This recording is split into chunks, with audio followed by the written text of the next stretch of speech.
Entramos ahora en el libro segundo de la Ley de Contratos, ya dedicado específicamente a los contratos de las administraciones públicas. Vamos a ver la preparación de los contratos de las administraciones públicas.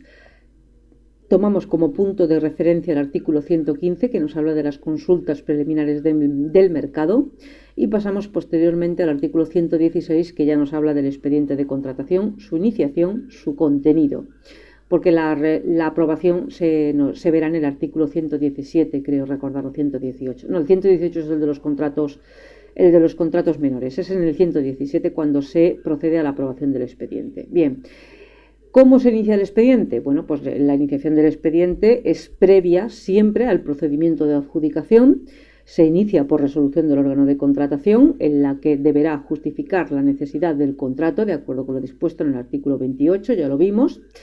Además, en el expediente deberá hacerse una descripción de la totalidad del objeto del contrato, sin perjuicio de lo dispuesto en el 99.7, es decir, de la división en lotes, la posible división en lotes del contrato o incluso la posible admisión de ofertas integradoras que no modifican el objeto del contrato ni fraccionan el objeto del contrato, lo que hacen es dividirlo en lotes para permitir, ya dijimos, la entrada de las pymes.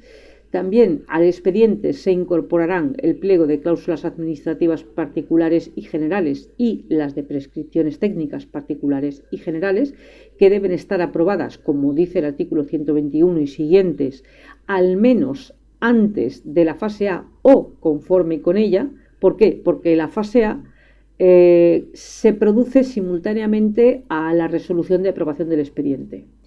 Todo cuadra, es decir, los pliegos deben aprobarse antes o con la fase A y el expediente debe aprobarse conjuntamente con la fase A. Es decir, como los pliegos forman parte del expediente, deberán estar aprobados antes o conjuntamente con la fase A. Bien, asimismo, incluirá certificado de existencia de crédito. Respecto de otros elementos a justificar, tenemos la elección del procedimiento, la clasificación si así lo exige la ley, los criterios de solvencia en defecto de clasificación y los criterios de solvencia si son necesarios. Hay tramitaciones que veremos posteriormente, por ejemplo la de emergencia, que no requiere criterios de solvencia, de hecho no requiere ni tramitación previa de expediente. La tramitación del expediente se puede realizar simultáneamente conforme se van contratando las prestaciones o incluso posteriormente. De otro lado, el valor estimado, la necesidad y la decisión de no dividir en lotes el objeto del contrato en su caso. Y ahora sí, artículo 17, una vez que esté completo el expediente con todos los elementos que hemos definido, se dicta la resolución motivada, aprobando el expediente, resolución de aprobación del contrato. Y esto es, o llevará implícito necesariamente, llevará implícito necesariamente la aprobación de la fase A. Esto deberá ser publicado en el perfil del contratante. El artículo 118 nos habla de los contratos menores, que son aquellos cuyo valor estimado es inferior a 40.000 euros en contratos de obra y 15.000 euros en suministros y servicios, donde la tramitación, no obstante, sigue exigiendo que se justifique la necesidad de la contratación. También se requerirá la aprobación del gasto y la incorporación al mismo de la factura. Y por último se dice que respecto de la publicidad, pues se remite al 63.4, que nos hablaba del perfil del contratante. Concretamente el apartado 4 nos decía que los contratos menores habrán de publicarse al menos con una periodicidad trimestral. De otro lado, el 119 nos habla de la tramitación urgente del expediente, que son supuestos de necesidad inaplazable, distinto del trámite de emergencia, que es consecuencia de un acontecimiento catastrófico.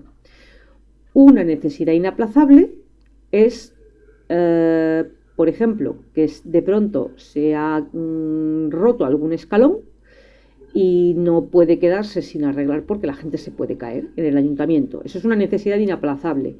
¿No estaba previsto en los presupuestos? Pues no, porque nadie pensó que se iba a romper un escalón. Es una necesidad inaplazable. ¿Es fruto de una catástrofe? Hombre, en principio no. Catástrofes, estamos hablando de inundaciones, de vientos, de estos que rompen los tejados, etcétera, etcétera. Bien. Así pues, esa es la diferencia entre la tramitación urgente y la tramitación de emergencia. Esta sí requiere previo expediente, La de emergencia, no. La contratación se va haciendo sobre la marcha. Aquí sí se requiere expediente, lo que ocurre es que tendrá una serie de especificidades, entre otras que gozan de preferencia a la hora de su despacho, y que una vez acordada la apertura del procedimiento de adjudicación, los plazos para la licitación, adjudicación y formalización con carácter general se reducen a la mitad. También se exige que el plazo de inicio de ejecución respecto del día de formalización del contrato no supere el plazo de un mes. En el caso de la tramitación de emergencia, que ya hemos dicho que se reduce a acontecimientos catastróficos, repetimos, dentro de las especialidades no es preciso que el expediente se tramite previamente, se puede ir tramitando conforme se va produciendo la contratación o a posteriori.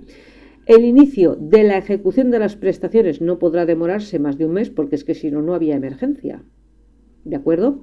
Y ejecutadas las prestaciones, efectivamente, aunque se trate de supuestos de emergencia y de contrataciones sin expediente previo, se procede a la comprobación, como si se tratara de cualquier otro contrato, a la comprobación de las prestaciones para ver si se han realizado en la forma en la que se contrataron y con todos los requisitos con los que se contrataron.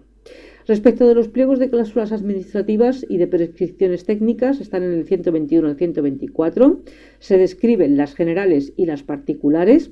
Interesante destacar del 122, y lo repite con la misma redacción en el 124, con lo que no es necesario duplicar la lectura. Dice que deberán aprobarse previamente a la autorización del gasto conjuntamente con ella, es decir, con la fase A, y como además deben formar parte del expediente y el expediente conlleva la fase A, todo encaja. Bien. Y dice que solo podrán ser modificados con posterioridad por error material, de hecho o aritmético, y en otro caso la modificación del pliego conllevará la retroacción de las actuaciones.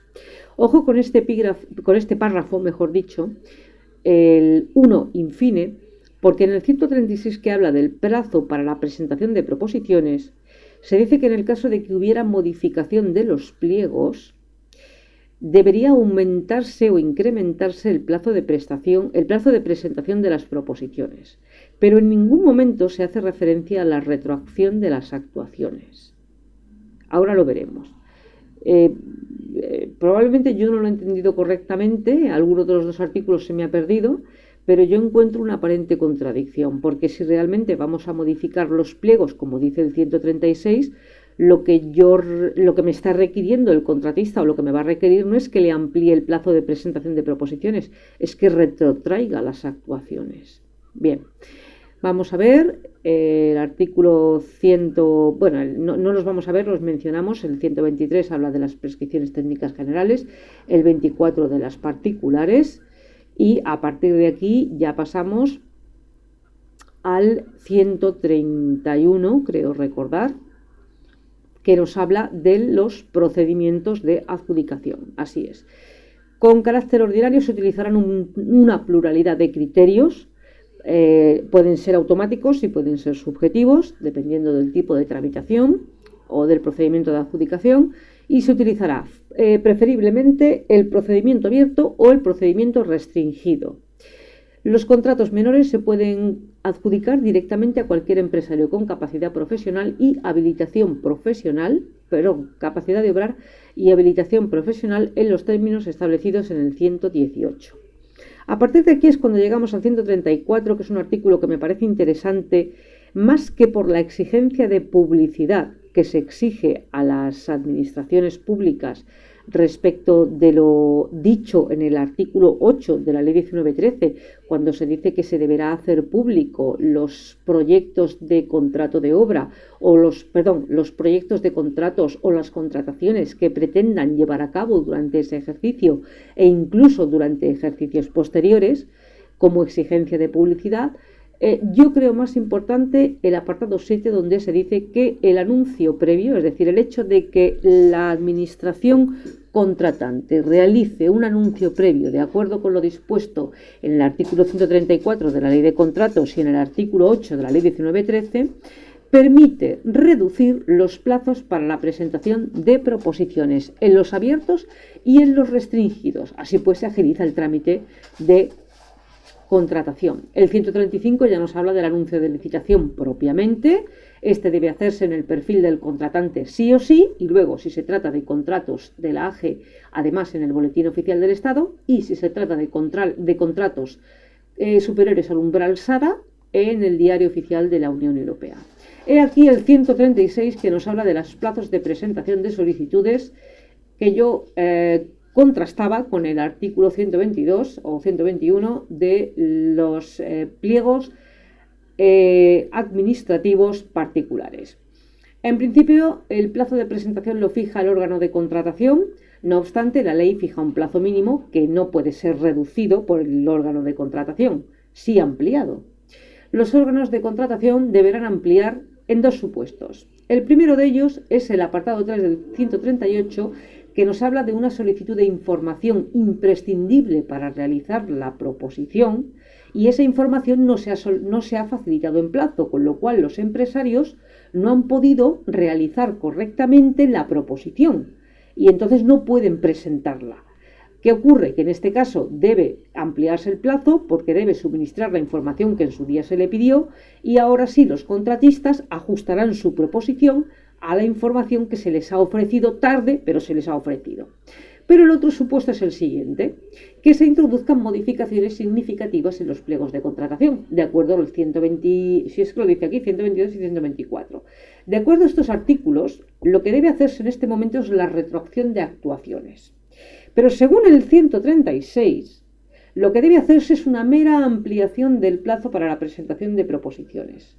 Incluso, aunque la modificación sea significativa y comprenda la clasificación, es decir, una modificación en la clasificación que se requería y ahora no se requiere, o a la inversa, el importe y el plazo del contrato, las obligaciones del adjudicatario y el cambio o variación del objeto del contrato.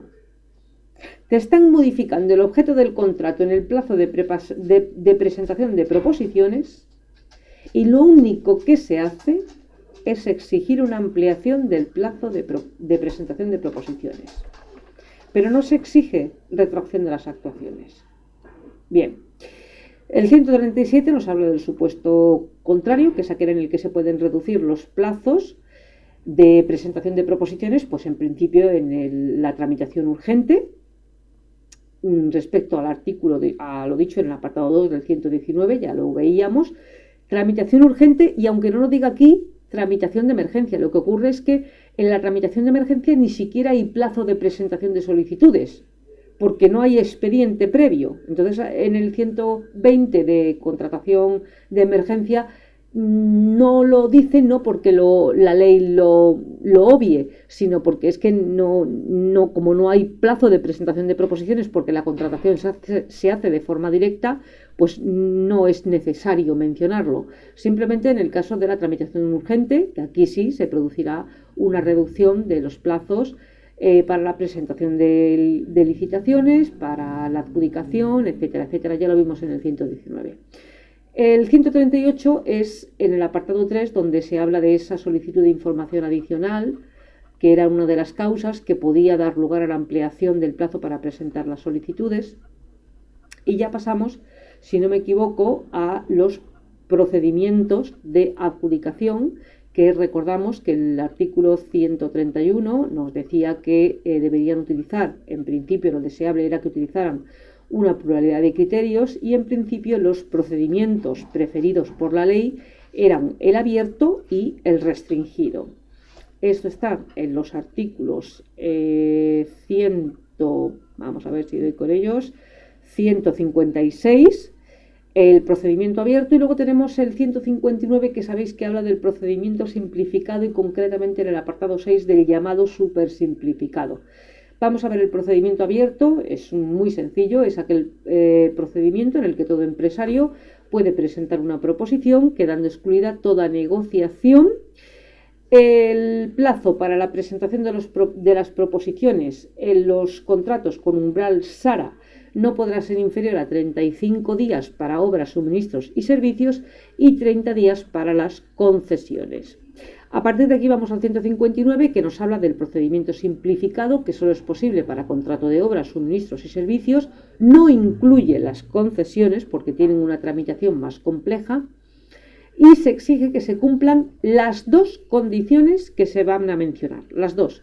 Primero, que el valor estimado sea inferior a 2 millones en el caso de obras y en suministros o servicios no superen el umbral SARA, y que los criterios de adjudicación sean exclusivamente de valoración automática, o si hubiera algún criterio de valoración que incluya juicio subjetivo de valor, no supere el 25% del total de la puntuación. Así pues, el anuncio de licitación únicamente precisará anuncio en el perfil del contratante, con lo cual también se agilizan los plazos. El plazo de presentación de proposiciones no podrá ser inferior a 15 días y la tramitación se ajustará a las siguientes especialidades. Primero, los licitadores deben estar previamente inscritos en el registro oficial de licitadores y empresas clasificadas del sector público. Ya también esto reduce el número de licitadores y por tanto los plazos y la duración del procedimiento de adjudicación. No procederá a la constitución de garantía provisional. También agiliza el procedimiento, la tramitación. Las proposiciones se presentarán necesariamente en el registro que indique el órgano de contratación, en el anuncio de licitación. Hombre, lo más lógico es que sea en el registro del órgano de contratación, pero será únicamente en ese registro donde se puede presentar la oferta. Y la proposición se presenta en un único sobre, ya que se ha exigido que solo existan criterios de valoración automática. Si hubiere ese pequeño margen que permite de hasta el 25% de criterios de valoración subjetiva, se presentarán en 2 sobres, pero esto es excepcional. Y aquí tenemos el número 4, que nos dice que una vez ya se ha emitido la propuesta de resolución por parte de la mesa, pues lo que se hace es requerir por medios electrónicos al adjudicatario o al que esté situado en el primer lugar de la resolución de la mesa de contratación, de la propuesta de resolución, para adjudicar el contrato, para que aporte, es decir, aporte la garantía definitiva y aporte la documentación. Y a partir de ahí, pues igual que en la tramitación ordinaria, se le ofrece un plazo que deberá ser reducido para que formalice y perfeccione el contrato. En caso de que no constituyera la garantía definitiva o no aporte la documentación, pues igual que en el artículo 153 ya se dijo, se pasará, aquí lo dice, lo acabo de ver. En el caso de que no se presente, se pasará al siguiente de la lista, al siguiente candidato, otorgándole el correspondiente plazo para constituir la garantía y presentar la documentación. Veamos el súper simplificado que se utiliza para obras inferior a 80.000 euros y suministros y servicios inferior a 60.000. Primero, el plazo de presentación de proposiciones no podrá ser inferior a 10 días hábiles, siendo la publicación del anuncio de licitación únicamente obligatoria en el perfil del contratante. Se eximirá de criterios ya no de clasificación, sino de criterios de solvencia económico y financiera y técnica o profesional. La oferta se entregará en un único sobre. ¿Por qué? Porque en este sí que solo se permiten criterios de valoración automáticos. No se requerirá ni siquiera constitución de garantía definitiva y la formalización se produce con la firma de la resolución de adjudicación. Es decir, se produce la propuesta de adjudicación por parte de la mesa de contratación. El órgano de contratación o la unidad encargada de estos menesteres emplaza al contratista para que aporte la garantía definitiva y presente la documentación. En ese mismo momento, la administración contratante emite resolución de adjudicación, la firma el contratista y en ese instante se perfecciona el contrato. Cuando el contratista firma la propuesta, firma la resolución de adjudicación, porque ya ha constituido la garantía y ha presentado la documentación. Después tenemos el restringido, que se caracteriza porque, en principio, cualquier persona interesada puede presentar una solicitud de participación. Puede solicitar participar en la convocatoria. Lo que ocurre es que el órgano de contratación solo invitará a determinados contratistas que, según él, cumplen los requisitos exigidos. En eso se diferencia del abierto, en el que efectivamente se puede presentar una solicitud, pero luego solo se invitará a la adjudicación a quienes el órgano de contratación determine. Aquí tenemos el procedimiento con negociación. Bueno, pues se caracteriza porque la adjudicación recaerá en el licitador justificadamente elegido por el órgano de contratación tras negociar las condiciones del contrato con uno o varios candidatos. En principio, la presentación de proposiciones es abierta. Lo que ocurre es que se produce una negociación con cada uno de ellos y el órgano de contratación, en virtud de lo dispuesto en el artículo 1 de la propia ley de contratos, aplicará el criterio de oferta económica más ventajosa y decidirá con cuál de ellos formaliza el contrato. Después tenemos el negociado sin publicidad, el negociado sin publicidad, que esencialmente es igual que el negociado, pero sin publicidad.